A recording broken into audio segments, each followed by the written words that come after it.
Nankukabzela. Nanklapemu.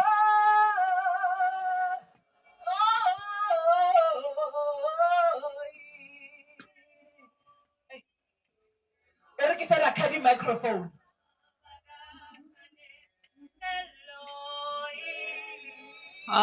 Shem the river.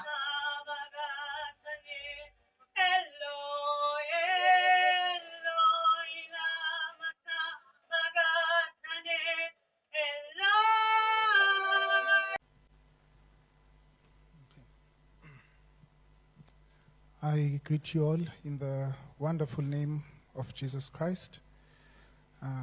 All protocol observed. We still have more cast and crew members coming, so I will start speaking. It is both an honor and a deep privilege to stand before you today, not as an individual, but as a representative of an entire family. A family born not out of blood, but of long days on set, of shared dreams and stories told by passionate and talented people, the cast and the crew of the river. When you spend 12-hour days, 5 to 6 days a week for almost a decade, you become a family, crew of the river. When you spend 12-hour days, 5 to 6 days a week for almost a decade, you become a family. You learn people's habits, their moods, their silences. You celebrate the wins, you mourn the losses, you comfort each other, who wrestled with things the rest of us often look away from. And yet through it all, he still always showed up. He still gave us his art, his generosity, his humor, his friendship. He even gave us. It takes a rare kind of strength to carry both brilliance and burden and still choose to give joy to others. And Presley did that for us. And for that, we are truly grateful. So I want to try and explain to you what the river was. The river was an era in time. It was a moment, a space where we were encouraged the memories that they have. Presley, some of them I can't share because we are in a church environment. So I on you. Ruben, who was the driver, call him out of nowhere. Video calls. That was Presley, thoughtful, present, and loving. But Presley was also mischievous. He tested our patience with his lateness. Presley showed us flames. His favorite driver was Simon, whom Presley always partied with. Whenever we couldn't find Presley, Simon was the person that would call because we were jiva bonke sometimes. Charlene, I know you know Presley, you know Simon because we've spoken about him many, many times. There was a time when I went to Simon in jiva pigankaga. Simon says Presley would always want to buy food on his way to work, while Presley simlindile eseting. Everyone was furious. But he would never buy food for just himself. He would buy food for everyone in the car. And by the time he arrived on set, charming, disarming, flashing that smile, any plan to give him the silent treatment crumbled. And there were many, many times when the cast would give him silent treatment. Here are some of the culprits. Konala. Bafige, afigu Presley, bangamkhulumizi because they were always so mad at him. Part 2 spoke on Thursday about how Presley would take whatever that was written on the page and elevate it. He would breathe. And she was right, but he didn't stop there. He went and stole the identity of an actual reptile of our home for trusting us with a story that changed our lives and the lives of our viewers and crew who gave it, knew that the viewers would also laugh. And finally, to Presley, may his... I wrote a speech. I will not be able to read it. I just want to say, my boy, you know I am that strong, but you made me weak. I just want to say, my boy, The 2 weeks we spent at home, you came to check on me. We spoke about the plans.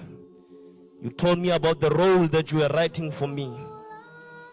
I told you about a role that I have for you in a movie that we are meant to do together. I realized that those were our plans.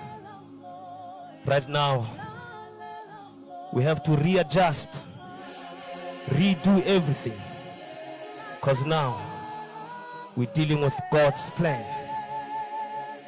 Ntonakazi, you made it, my boy. We made it. I will always love you.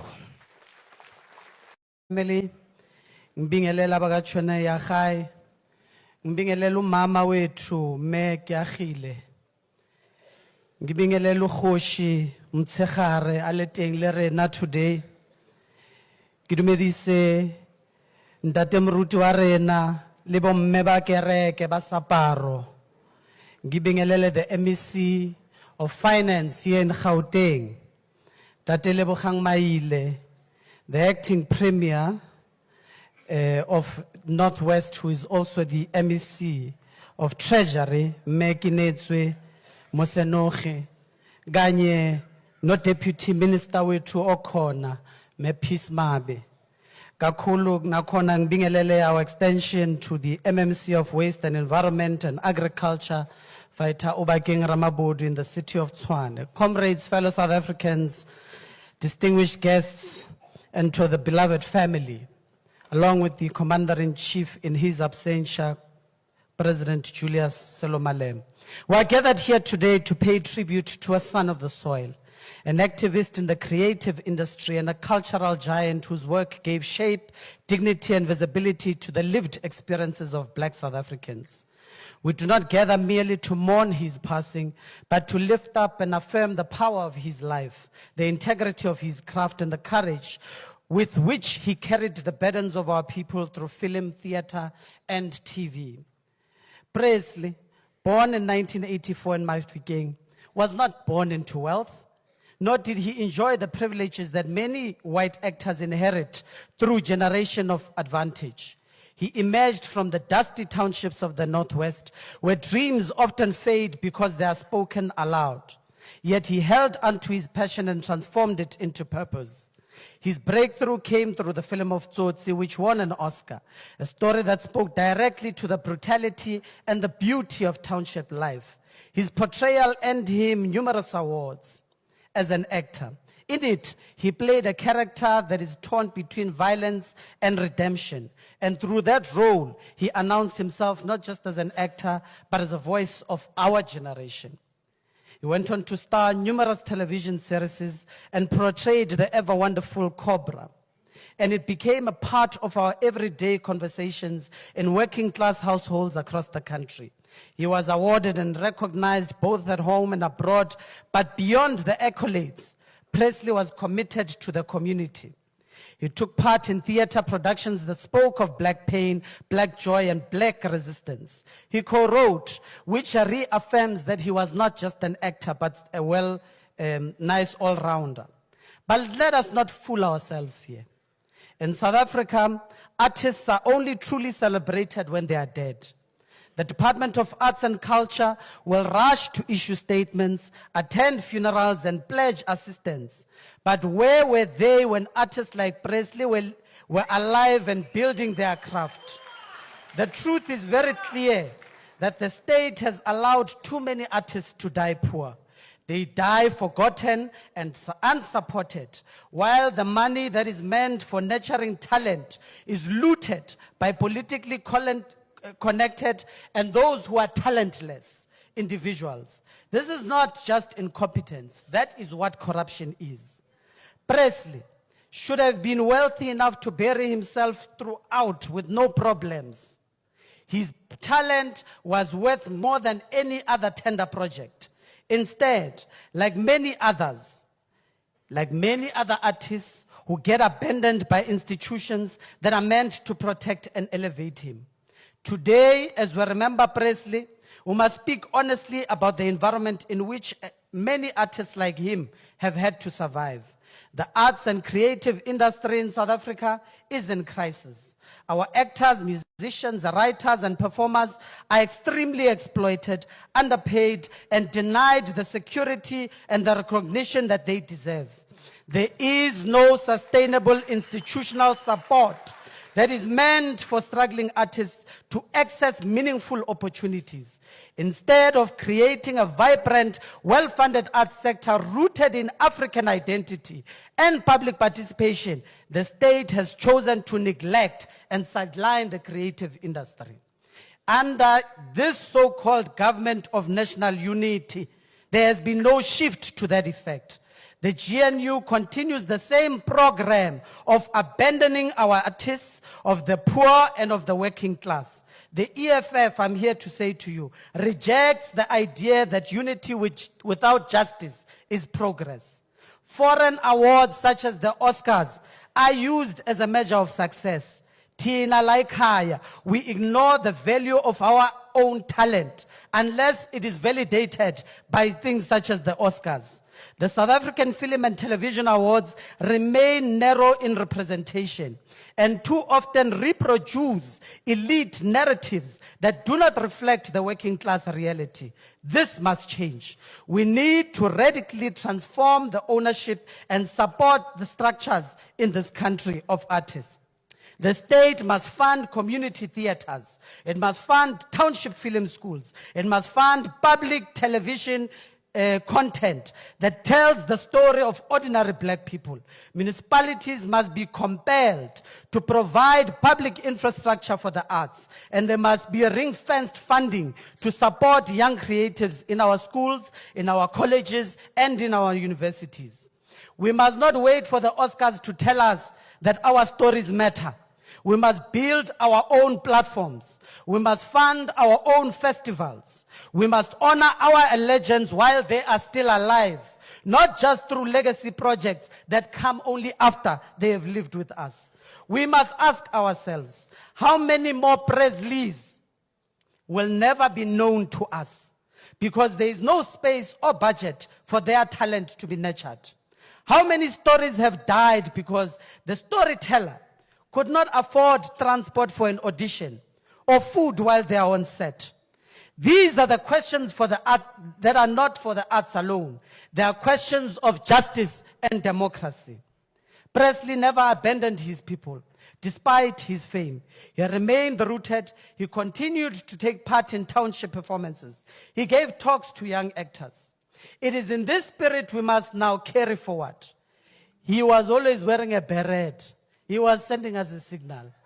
By the way, the cardinal pillars of the EFF state the word massive twice. So, where does he get this word massive from? It's the EFF who conceptualized this item. The stories that Presley told, whether of a lost child in Tsotsi or a struggling father in the river, were not fiction. They were reflections of the daily lives of our millions. These were stories that were told in our schools and performed in our community halls. These are the stories that must be archived, they must be protected, and they must be used to educate and mobilize future generations. To do this, we must appoint activists who are artists at municipal and provincial level, those who will lead youth development in the arts, not as entertainment, but as political education. The Department of Basic Education and institutions of higher learning must integrate creative arts in the core curriculum with partnerships involved, which should involve seasoned artists who understand the struggle and the aspirations of our people. Art must not be stripped of politics. It must not be reduced to competition shows and celebrity gossip.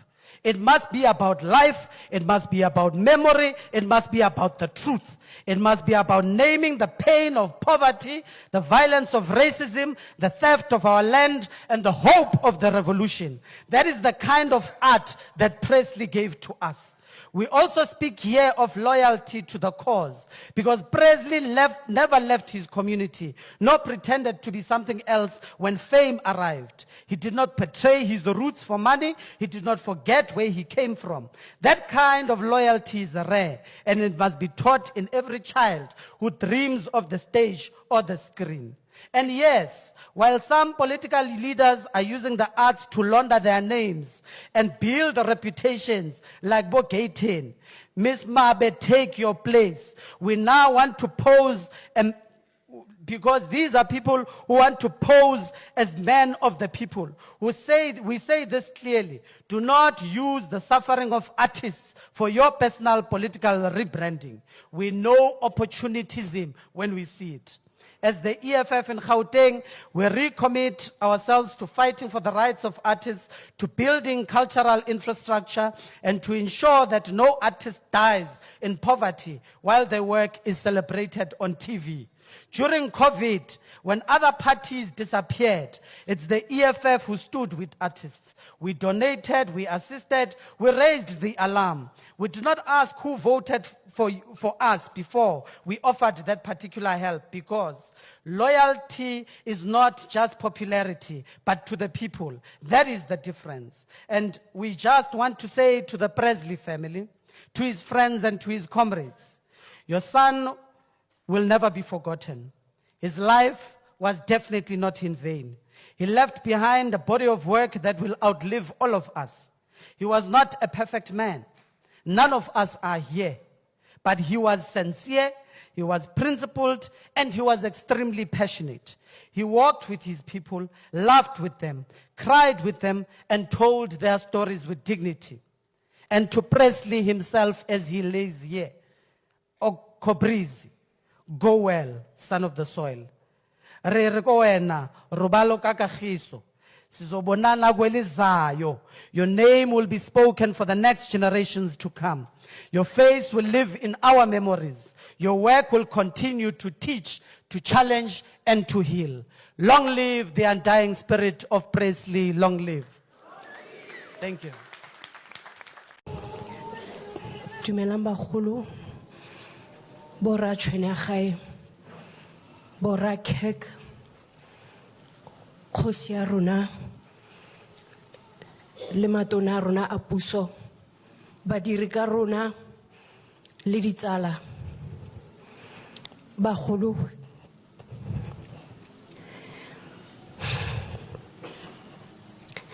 ke kopa tshwarelo, ke a romela.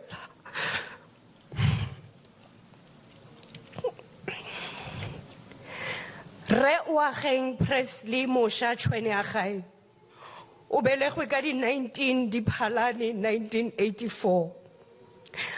A belegwa ke mme ke o bakile ke agile le rre go busamang Matthews Chweneyagae ko ra mosadi ko Mahikeng.